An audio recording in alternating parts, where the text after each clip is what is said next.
I'm now delighted to welcome John Caudwell, business leader, philanthropist, and founder of Phones4U. So over to you, John. Thank you, Sonali, and thank you for those stories, guys. I mean, they're absolutely heart-wrenching.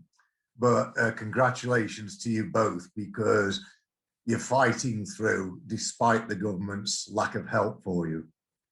You know, my feelings about this are, I think, summarized in a very humbling way when my social media manager was told the other day by somebody in Forgotten, or Excluded, sorry, that the same principles apply, but I think somebody in Excluded that had said that she had planned her suicide and was on the point of committing suicide.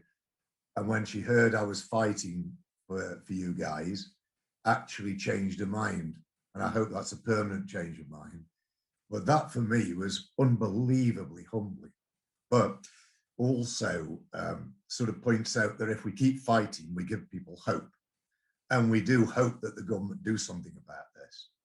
Now, I think Martin said it all pretty much. My take on it is somewhat different, because when this pandemic first came to Britain, I started campaigning with the government on a number of scores. And they said, don't worry, we've got 13 billion put aside. I said, are you joking?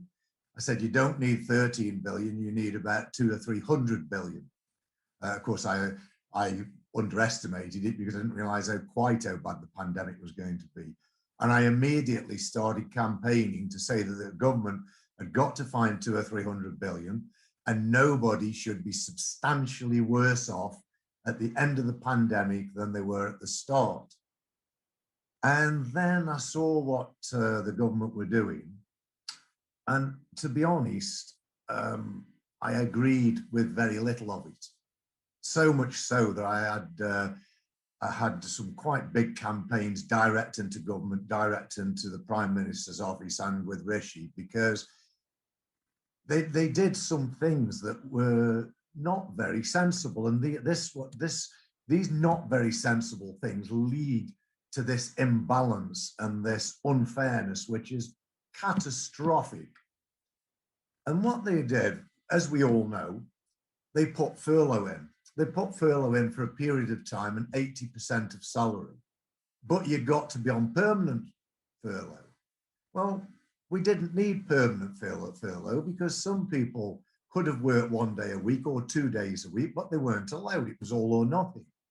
And that was ridiculous, because that was the government throwing our money away for no real reason.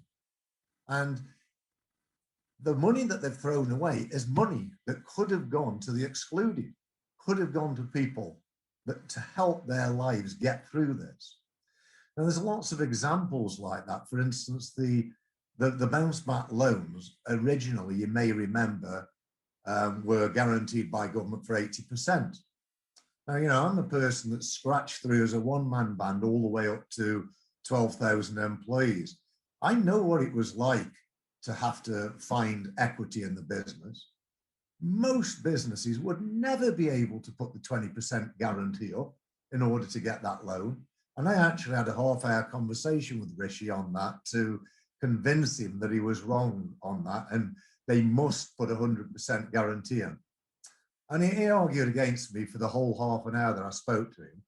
But fortunately, 4 days later, he did change his mind and puts 100% guarantee in. Now, I came to Excluded a little bit later in life, really, because I was campaigning for the greater good overall on a macro level by dealing with macro issues.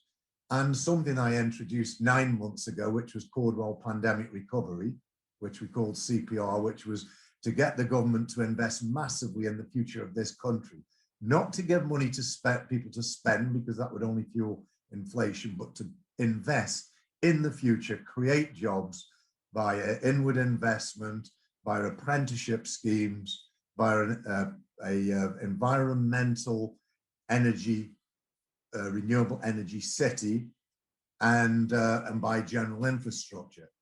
And these big macro challenges of mine have really taken up most of my time, because I've had endless, I've sent letters into the Prime Minister. He is responding in a very positive way, but I still don't see evidence of them doing the right thing. And I have had a conversation with Rishi in an open forum when I said, why are you not looking after Excluded? And this has become a big part of my more focused campaign in recent months, because I have utterly sensed the dramatic unfairness of what's going on here. You know, if we're all broke and if we're all treated and we all struggle because there is no money to go around, that's fine. That's life. You know, we're not entitled to anything. We earn a living. We're not entitled to earn a living unless we work hard. But when our living is taken away from us totally, then it is utterly the government's responsibility to try and be fair across all classes of citizens of the UK and not to exclude anybody. Now, there will always be some people that are excluded, because I don't think anybody could ever get this 100% right. But Rishi is aware. I mean, he said to me in that phone call, he said, but there's only 5%. It's not 10%, it's only 5%. But that's, regardless of whether that's true or not, I'm not sure how he could sit there and say it's only 5%, because 5% is too much.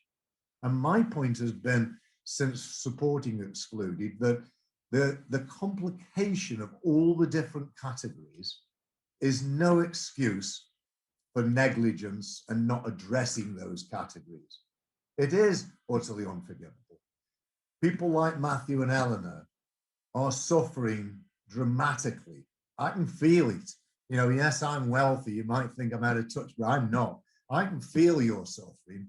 I know what it was like. I know how I would have suffered if this had have happened to me at any point of building my business up, which employed 12,000 people at the end of the day and made me a fortune. But I could have gone under if faced with this pandemic, because the overheads would have sunk me and the government support wouldn't have been enough. I know what you guys are going through. It's a horror story, and the government really do have to do something. Now, I agree with Martin. I don't think you're going to get retrospective parity. There's no chance whatsoever. But I would really, really implore Rishi to do something, even if it's only a partial compensation for what you've lost in the past, but do something for the past and protect you for the future, to give you all the possibility of survival, of going on. You know, if this had have happened to me, and I go back to really at the beginning when I was just one man, it was just me sitting there creating my business. If this pandemic had have killed me off then, it would have killed off 12,000 jobs that I went on to create. And who knows? I mean, Matthew, you sound very entrepreneurial. You sound as though you're doing a great job, working really hard and surviving. Who knows how many jobs that you will create in the future if the government give you that possibility. But it isn't even about that. It's about fairness. It's about looking after people and trying to make the system as fair as possible to support people as equally as they're able to.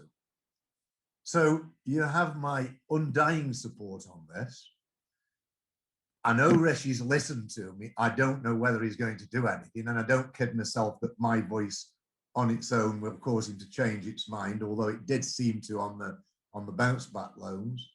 I am, as probably most of you know, a financial supporter of the Tory party. I hope that might carry some weight in campaigning for your futures and for the fairness of your lives, to take some of that stress and some of that pressure off, even if not retrospectively, at least going forward, before more people commit suicide and before more people suffer horrible depressions. So I could talk about this forever, or the whole economic situation. I could talk about Caudwell pandemic recovery all night and why it's critical, why it's essential. I could talk about the money that they've thrown at some areas of society, principally furlough, where savings have gone up through the roof while you guys are left out, hanged out to dry. It's not right, and it's not fair, and it's not appropriate. Must be put right, and I hope it will be.